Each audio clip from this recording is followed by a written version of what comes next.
Bismillahirrahmanirrahim. Assalamualaikum warahmatullahi wabarakatuh.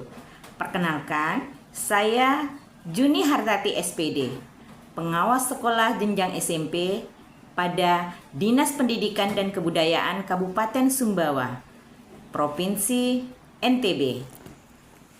Kali ini saya akan berbagi praktik baik yang saya lakukan di sekolah binaan saya tentang implementasi kurikulum merdeka. Jadi, judul praktik baik saya kali ini adalah senjata memerdekakan guru menggunakan GMAT dan matching. Situasi atau kondisi awal sekolah binaan saya dalam penerapan kurikulum merdeka. Kita harus memahami bahwa struktur kurikulum di kurikulum merdeka didasari 3 hal, yaitu berbasis kompetensi, pembelajaran yang fleksibel, dan karakter Pancasila. Dalam poin pokoknya kurikulum merdeka ini dibagi ke dalam 3 komponen yang mencakup baik kegiatan intrakurikuler, proyek penguatan profil pelajar Pancasila, dan ekstrakurikuler. Saya sebagai pengawas sekolah pada jenjang SMP memiliki kewajiban dan tanggung jawab dalam memberikan pemahaman kepada semua kepala sekolah dan guru-guru di sekolah binaan saya, terutama sekolah yang jauh dari perkotaan.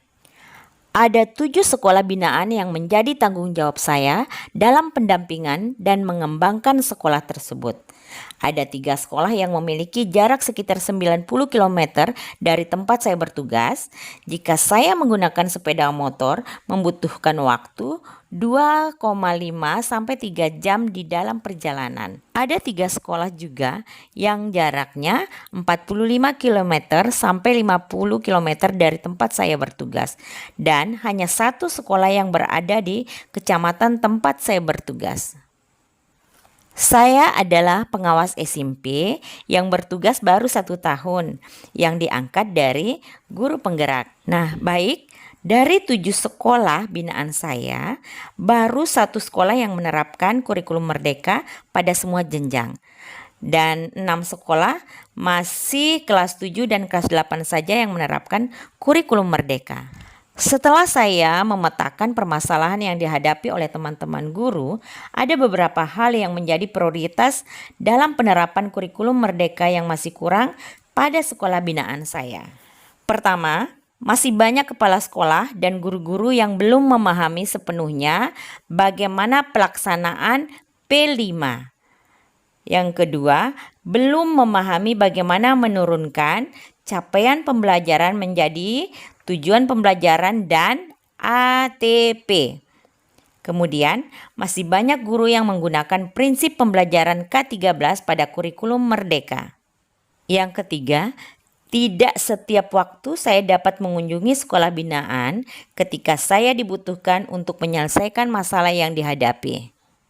Nah, dari situasi yang ada, tentu saja tidak luput dari tantangan yang saya hadapi di lapangan saat pendampingan saya lakukan.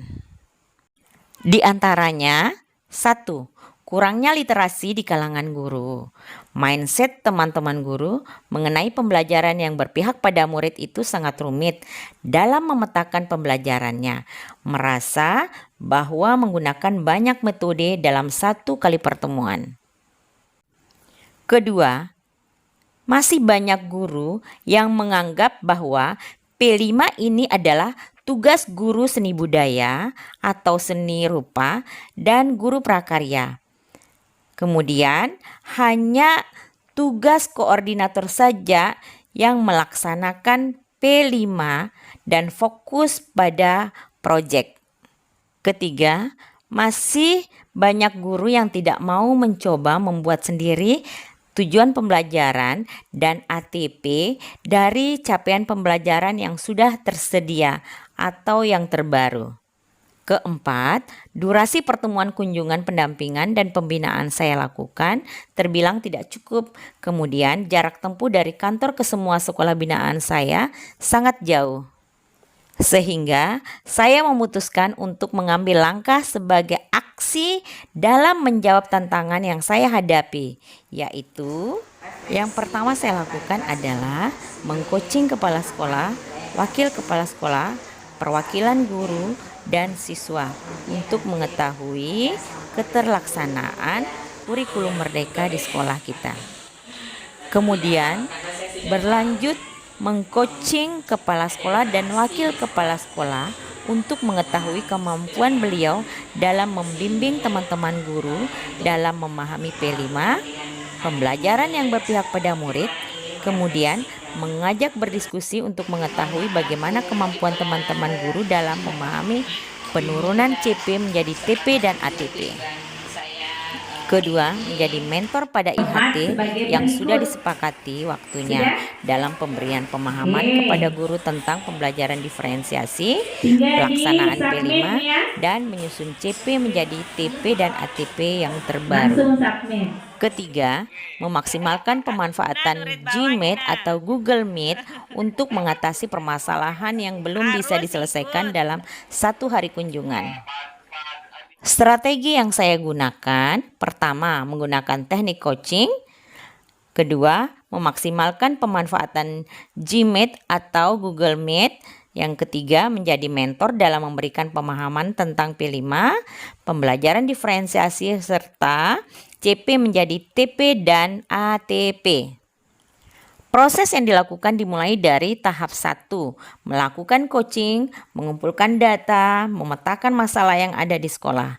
Tahap kedua, merancang bersama-sama dengan kepala sekolah dan dewan guru untuk menyelesaikan permasalahan yang dihadapi oleh teman-teman guru dan memberikan kesempatan kepada semua guru untuk memberikan solusi atas apa yang dihadapi oleh guru di sekolah, baik secara luring maupun daring. Tahap 3 menjadi pemateri dalam penguatan pemahaman guru melalui IHT sebagai mentor dan coach. Tahap keempat, kemudian memfasilitasi guru untuk berdiskusi, melanjutkan konsultasi menjadi lebih dekat bersama saya, pengawas pembina, dengan memaksimalkan pemanfaatan Google Meet.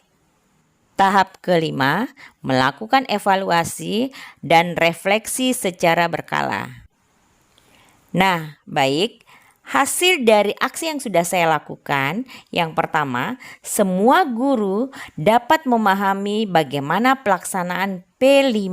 Yang kedua, guru juga mampu menyusun TP dan ATP dari CP terbaru secara individu dan berkelompok. Yang ketiga, semua guru memahami bagaimana strategi melaksanakan pembelajaran yang berpihak pada murid.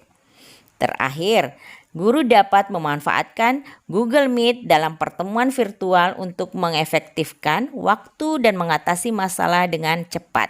Pembelajaran yang dapat diambil dari keseluruhan proses yang sudah saya lakukan yaitu yang pertama, perancangan, persiapan, pelaksanaan, refleksi dan evaluasi harus konsisten dilakukan dengan matang dan maksimal. Yang kedua, pemanfaatan Google Meet melunturkan jarak dan waktu. Yang ketiga, guru wajib mengupgrade diri setiap ada kesempatan dan waktu yang luang serta kuatkan literasi digital. Dan yang keempat, kolaborasi diperkuat dan Kombel harus diperdayakan dengan maksimal.